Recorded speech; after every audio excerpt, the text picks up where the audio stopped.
Una verdad develada, la multiplicidad de Dios. La ruta bíblica del Señor Jesucristo hoy lo llevará por un interesante camino que develará el misterio sobre la multiplicidad de nuestro Dios, es decir, un Dios en tres personas. Por lo tanto, les rogamos, queridos de Dios, que escuchen con atención para entender los fundamentos bíblicos sobre la verdad de la existencia de un Dios triuno.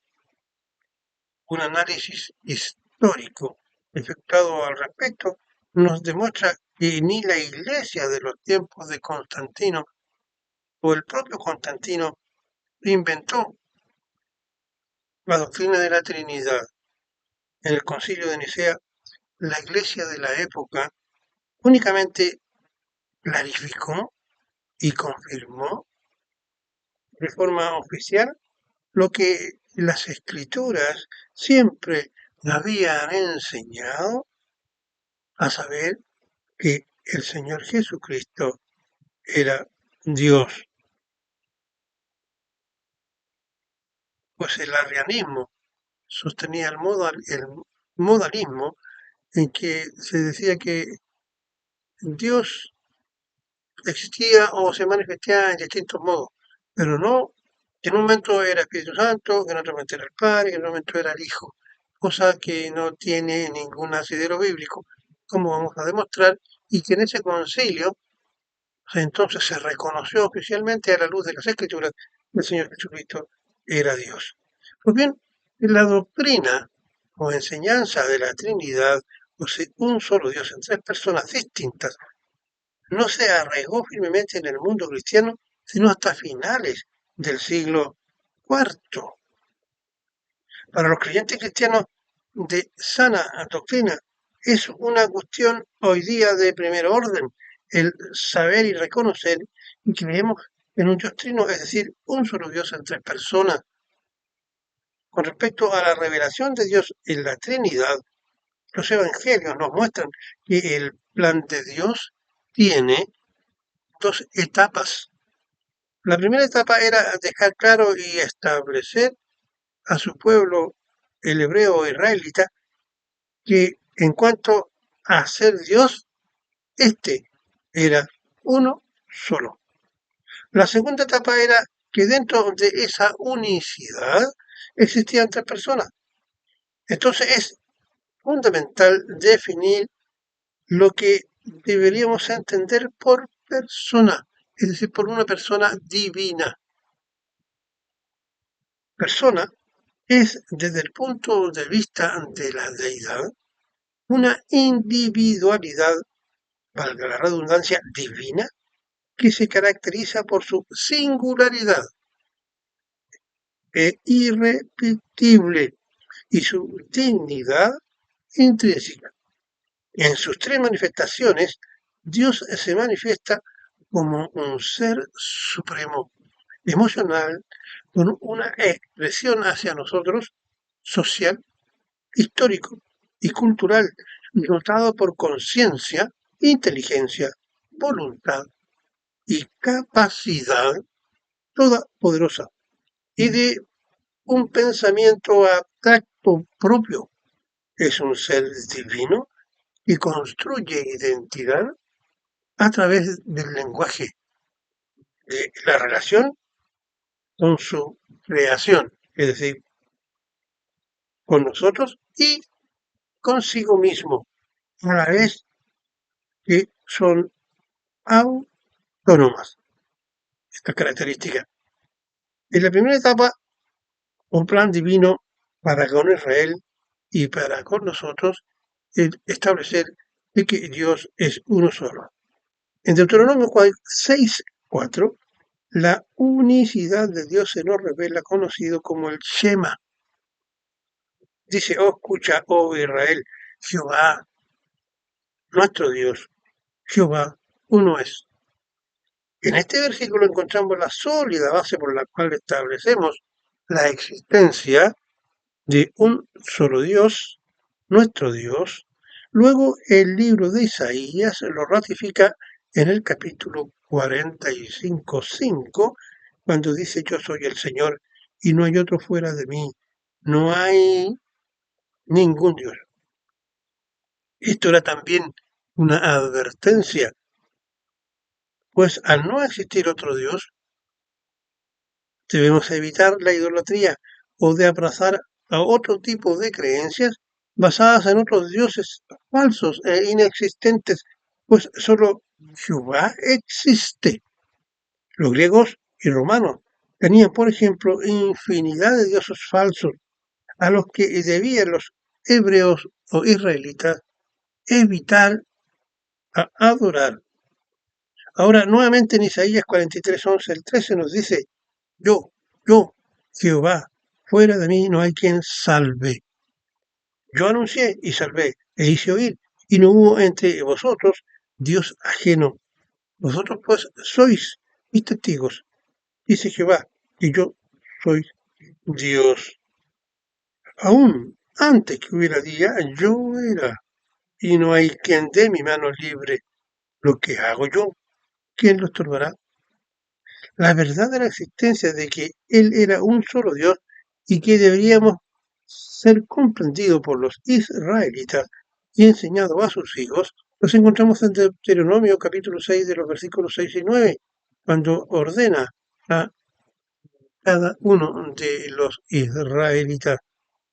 Y estas palabras, es decir, que Dios es uno solo, entre otras, y estas palabras que yo te mando hoy estarán sobre tu corazón, y las repetirás a tus hijos, y hablarás de ellas estando en tu casa, y andando por el camino, y al acostarte, y cuando te levantes, y las atarás como una señal en tu mano, y estarán como frontales entre tus ojos, y las escribirás en los postes de tu casa y en tus puertas.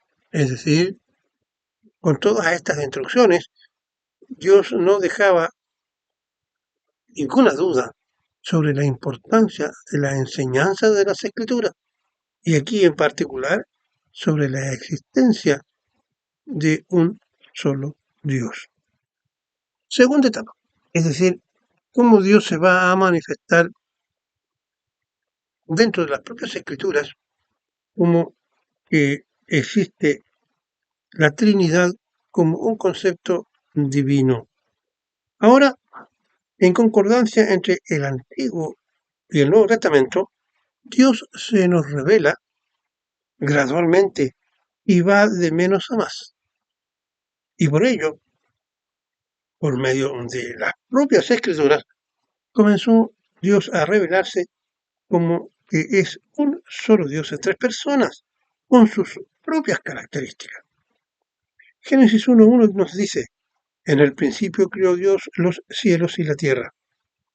En este pasaje, en el idioma original, aquí la palabra Dios empleada es Elohim, y en el original hebreo significa pluralidad, que equivaldría a decir varios, pero sin embargo se debe notar que el verbo es creó, está en singular, lo que podríamos entonces aventurar a decir que Dios, en armonía con sus tres personas como una perfecta unidad, ellos creó.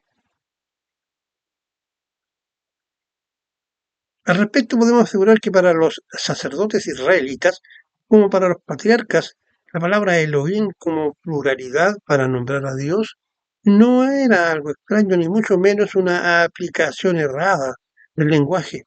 Debemos enfatizar que la palabra Elohim aparece muchas veces en el Antiguo Testamento. Los eruditos hablan de que pueden encontrarse la palabra Elohim más de 2500 veces. Génesis 1:22 nos muestra con claridad la acción de una pluralidad de voluntades cuando nos dice: y dijo Dios, hagamos plural al hombre a nuestra plural imagen, conforme a nuestra plural semejanza, y tenga dominio sobre los peces del mar y sobre las aves de los cielos, y sobre las bestias y sobre toda la tierra. y sobre todo animal que se arrastra sobre toda la tierra. Es decir, el Señor en este pasaje se está refiriendo a sí mismo como una deidad eh, que es plural. También en Génesis 3:22 dice, y dijo Jehová Dios, he aquí el hombre es como uno de nosotros, plural, nosotros, sabiendo el bien y el mal, ahora pues que no alargue su mano y tome también del árbol de la vida y viva para siempre.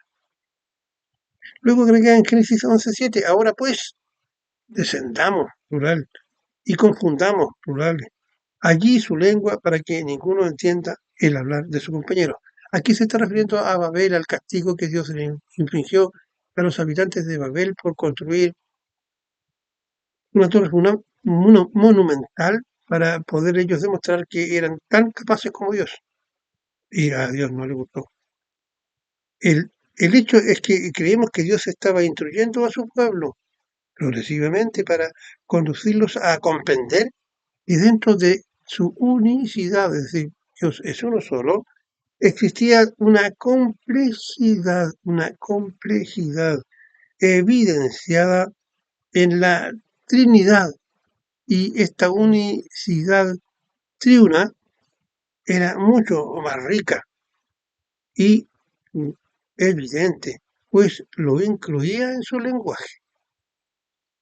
Los teólogos eruditos pronto la identificaron como teofanías, y una teofanía implica que Dios se revela o se muestra a través de una forma perceptible, como una visión o una aparición o un evento natural.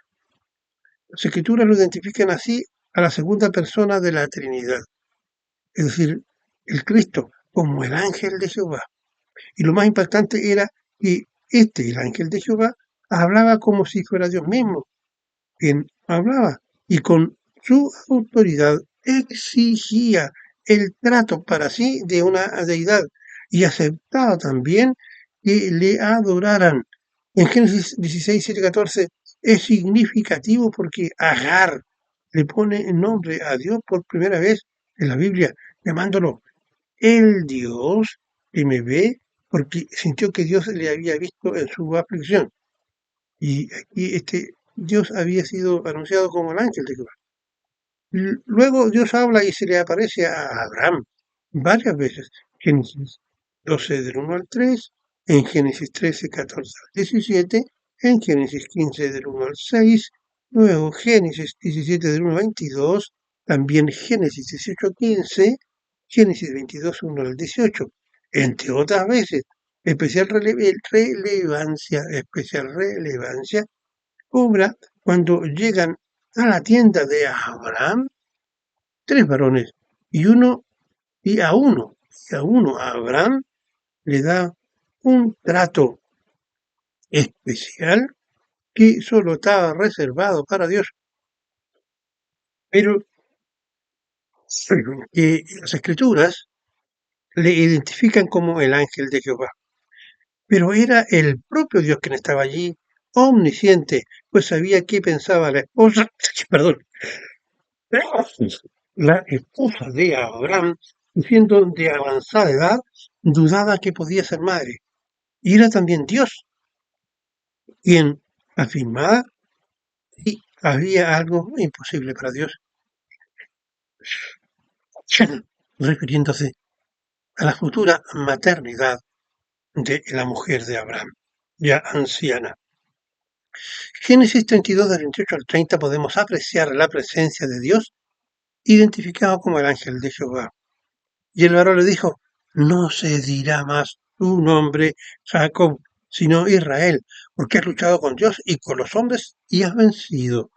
Y entonces Jehová le preguntó y dijo, declárame, ¿cuál es tu nombre? Y el varón respondió, ¿por qué me preguntas por mi nombre? Y lo bendijo allí. Y llamó Jacob el nombre de aquel lugar Peniel, porque dijo, vi a Dios cara a cara y fue liberada mi alma. Luego podemos citar el caso de Moisés en Éxodo, capítulo 3, versículos 1 y 2. Apacentando Moisés las ovejas de Yetro, su suegro, sacerdote de Madián, llevó las ovejas a través del desierto y luego hasta Moreb, el monte de Dios. Y se le apareció el ángel de Jehová en una llama de fuego en medio de una zarza. Y él miró y vio que la zarza ardía en fuego y la zarza no se consumía. Y luego en el versículo 4, viendo Jehová que él iba a ver, lo llamó Dios de en medio de la zarza y dijo, Moisés, Moisés. Y él respondió, heme aquí. Bajo este acto Moisés recibe las tablas de la ley y luego inicia su viaje hacia la tierra prometida, sin antes no habérsele aparecido Jehová en persona, prometiéndole que, veamos lo que dice al respecto Éxodo 23, de los versículos 20 al 30. Y aquí yo envío mi ángel delante de ti, para que te guarde en el camino y te introduzca en el lugar que yo he preparado. Guárdate delante de él y oye su voz. No le seas rebelde, porque él no perdonará vuestra rebelión, porque mi nombre está en él. ¿Cuál es el nombre? Dios. Es decir, el ángel de Jehová era Dios. Es decir, al ángel de Jehová que él mandaba recibe el nombre de Dios, pues es Dios mismo, enviándose a sí mismo en la otra persona llamada el ángel de Jehová, es decir, en la persona del Señor Jesucristo. Manifestaciones de la Trinidad, el Padre, el Hijo y el Espíritu Santo. Porque aquí vamos a ver cómo cada una de las personas se manifiestan en forma simultánea y no en un modalismo. Veamos. Juan 3, 16 al 17. Y después que Jesús fue bautizado, subió del agua y he aquí que los cielos se abrieron y vio el Espíritu de Dios, uno, que descendía como paloma, uno, y venía sobre él. ¿Quién? Venía sobre Cristo, segunda persona. Y vino una voz de los cielos que decía, este es mi Hijo amado en quien tengo complacencia, es decir, el Padre, la primera persona de la Trinidad. En Juan 5:17 el Señor Jesús describe su relación íntima, pero igual en el actuar como Dios. El versículo Juan 5:17 en la Biblia dice, pero Jesús le respondió, mi Padre hasta ahora trabaja y yo también trabajo. Es decir, él estaba equiparándose Dios el Padre. También en Juan 5:8 lo muestra en igualdad con el Padre. Por esto los judíos aún más procuraban matarle, porque no solo quebrantaba el día de reposo, sino que también decía que Dios era su propio Padre, haciéndose igual a Dios. Luego, en Juan 10:30, no deja dudas cuando declara nuevamente, cuando Jesús dice, yo y el Padre uno somos. También en Juan 14:9, tanto tiempo hace que estoy con vosotros y no me has conocido, Felipe. Cuando éste le pregunta, muéstranos al Padre. El Espíritu Santo como parte de la Trinidad. Juan 16:7-10. Pero yo os digo la verdad y os conviene que yo me vaya, porque si no me fuera el Consolador no vendría, y vosotros más, si me fuere, os lo enviará. Cuando Él venga, convencerá al mundo de pecado, de justicia y de juicio. De pecado por cuanto no creen en mí, y de justicia por cuanto voy al Padre, y no me veréis más. Aquí está hablando del Espíritu Santo. O sea, va a mandar otro consolador. También aquí se nos muestra la existencia de las tres personas de Dios. En Juan 14:17, el Hijo, uno, rogando al Padre. Dos, para que mande el otro consolador. Tres, el Espíritu Santo. Y yo rogaré al Padre y os dará otro consolador para que esté con vosotros para siempre.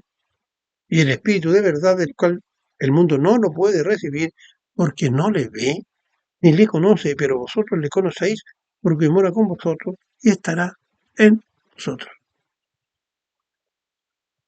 Según Mateo 28, 19, 20, el mandato del Señor Jesús a sus discípulos de ir a ser discípulos a todas las naciones, de todas las naciones, bautizándolos en el nombre del Padre, del Hijo y del Espíritu Santo, tres personas en uno solo, y enseñándoles a obedecer todo lo que Él les ha mandado. ¿Quién es Él? Cristo. ¿Quién es Él? Dios. También tenemos en Hechos 2:38. Se nos dice con respecto a la Trinidad. Pedro dijo, arrepentíos y bautícese cada uno de vosotros en el nombre de Jesucristo para perdón de los pecados y recibiréis el don del Espíritu Santo. Bueno, aquí nos encontramos con el Hijo de la Salvación, el Padre que otorga el perdón de pecados y el Espíritu Santo quien da los dones. Sabemos que en nuestra vida de creyentes el Padre nos corrige y discipula, el Hijo aboga por nosotros y el Espíritu Santo nos consuela. Hebreo 1:8, más del Hijo dice, tu trono, oh Dios, por el siglo del siglo, cetro de equidad es el cetro de tu reino. Aquí está Dios el Padre reconociendo a su Hijo de que es Dios y que reina juntamente con él. Hebreos 1:66. Y otra vez, cuando introduce el primogénito en el mundo, dice, adórenle todos los ángeles de Dios. Solamente Dios recibe adoración. Y si el Señor Jesucristo no fuera Dios, el Padre no mandaría a que recibiera adoración. Juan 20:28. Entonces Tomás respondió y les dijo, Señor mío y Dios mío, refiriéndose al Señor Jesucristo. Y el Señor Jesucristo no rechaza tal nombre y dejó que Tomás le adorara. En Apocalipsis 1:18, yo soy el alfa, el principio y la omega, el principio y el fin, dice el Señor Jesús. El que es y que era, el que ha de venir, el Todopoderoso. Características de Dios, ¿no es verdad? Y el Señor Jesucristo se está identificando a sí mismo. El Espíritu Santo es Dios. Juan 4:24 dice, Dios es espíritu, y los que le adoran en espíritu y en verdad es necesario que le adoren. Entonces, el Espíritu Santo es Dios. Dios es espíritu. Efesios 1:17, le pido al Dios de nuestro Señor Jesucristo, es decir, al Padre maravilloso, que le dé de su espíritu, para que sean sabios y puedan entender cómo es Dios. Y el que guarda sus mandamientos permanece en Dios y Dios en él. Y por esto sabemos que permanece en nosotros, por el espíritu que nos ha dado. O sea, lo que sale de Dios es Dios, y Él nos da el Espíritu Santo. Podemos creer y aceptar que Dios existe eternamente en tres personas, Padre, Hijo y Espíritu Santo. Cuando adoramos a Dios, naturalmente adoramos a los tres miembros de la deidad. Las Escrituras, sin crear específicamente el nombre de Trinidad, no los ha revelado por medio de su obra, para que nosotros, y es por ello que consideramos que todo cristiano debe creer en la existencia de un bendito Dios trino y quien actúa en cada uno de nosotros. A Él, Dios, Padre, Hijo y Espíritu Santo, sea la gloria por los siglos de los siglos. Amén. Le damos por la ruta bíblica gracias a todos aquellos que miren y escuchan este programa.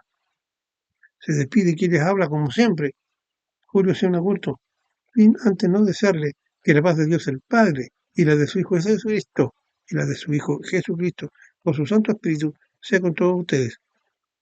Y si este programa le ha sido de utilidad y de edificación y por lo tanto de bendición, compártalo. Si usted no se ha suscrito, suscríbase al programa y toque la campanita para que así pueda recibir las notificaciones de todos los programas que hemos hecho.